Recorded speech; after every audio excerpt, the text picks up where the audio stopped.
rematch of a team we played the first game of conference play, which was probably the first week of January. And we were fortunate to come out there with the win. But it's a much improved Texas A&M team. Mitchell Kidd he's really playing awful well, shooting the ball well. They're one of the top shot block teams in our league. Nebo and McAloo, those guys are very athletic. Of course, we know about Starks. Oh, he had a big game against us, and we've got to do a much better job of building that wall and keeping him out of the lane. He's really dangerous when he can get downshift and get down north and south in that lane and find those guys up under the basket or find those guys spotting up. So, and I think one of the concerns that we have, we got to rebound the basketball. When we played down there, I thought we did a good job of getting some offensive rebounds. I think that's going to be big in this game here. And of course, with our team, having dropped some games, obviously confidence is the biggest thing that we got to come out and play with. And so having the opportunity to play at home, hopefully our guys come out with the energy that you're going to need this time of the year. Mike, you started a different lineup for the second half the other night.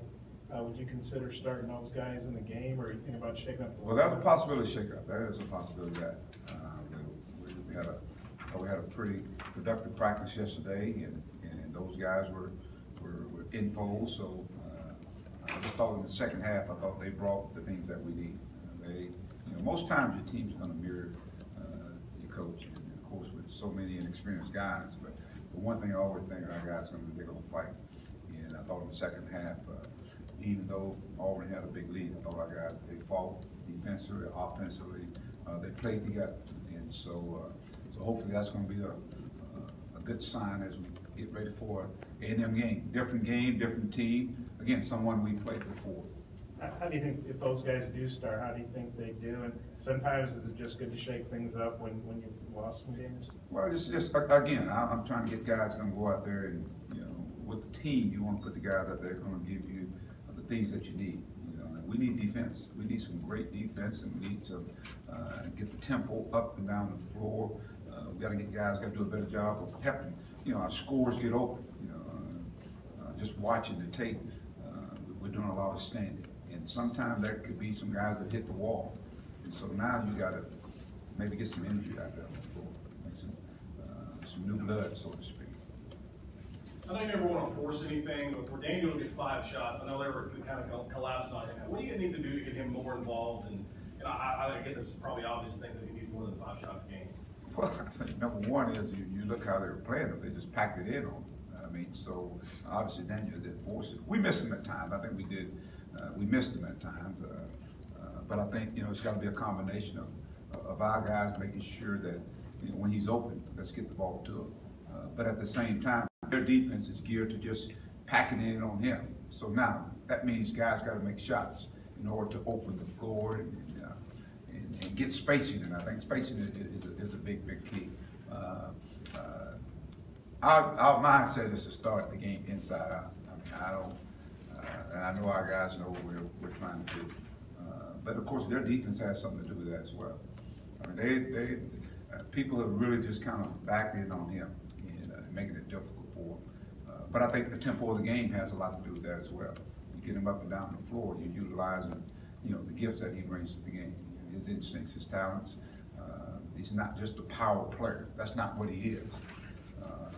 He's one of those guys, you got to get some space and you got to get some screen and roll action. We talked about that. So, but the mindset is to get it started inside, so we maybe get to the free throw line. He got to the free throw line, I think, a little bit. During those 2 big walls in these last 2 games, is there anything you put your finger on? Do you feel they start panicking, maybe jacking up threes, or just trying to force it to Daniel, or just kind of what is it? Well, I think with young guys or inexperienced guys, sometimes they play as a jump shot. They make shots, and obviously it energizes other things. And then when they making shots, what are you doing to help the team? That's been my message to our guys. What are you doing?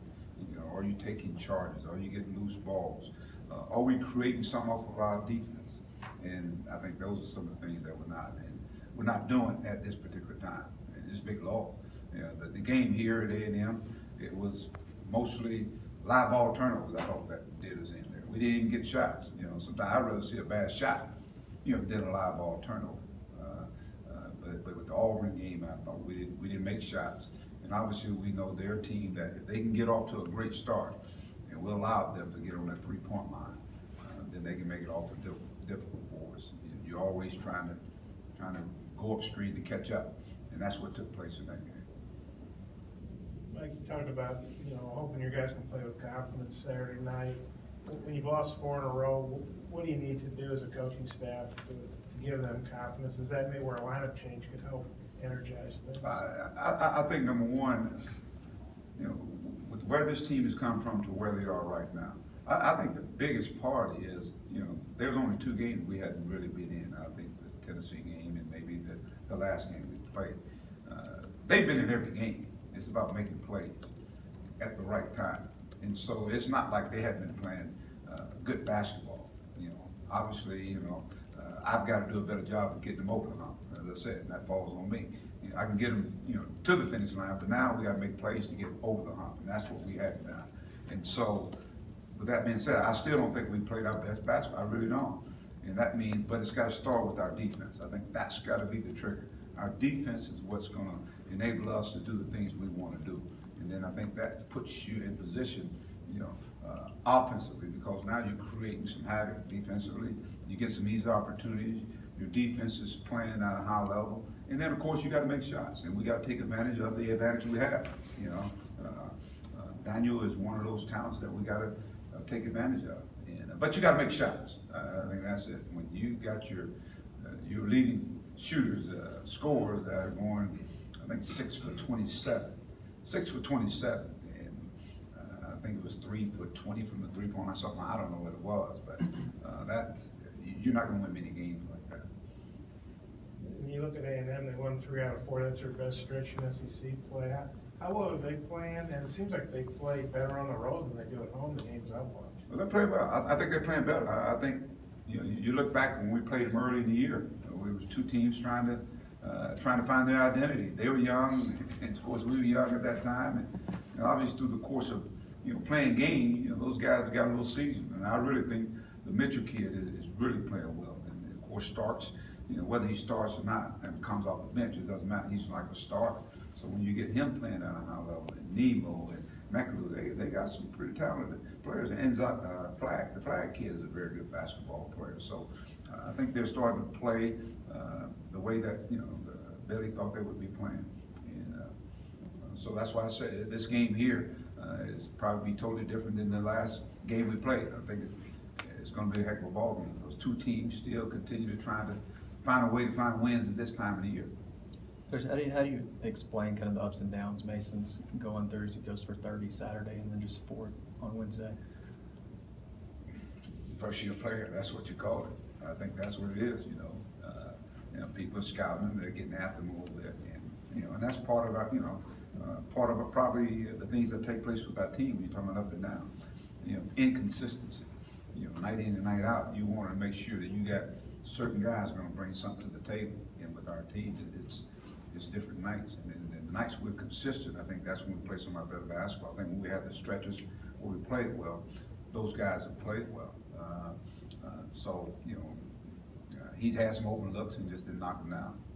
But mine, and talking with Mason, is what else are you doing to help the team win? There are other things you can do to help the team win. Like Adrian didn't play the second half the other night. Was he okay physically, or was that just more, hey, the game's kind of out of hand, let's let some younger guys play? Yeah, he was okay. I thought those guys were playing well. Reggie and Gabe, I thought they were playing well. Anything else? Okay, Coach. Thank you.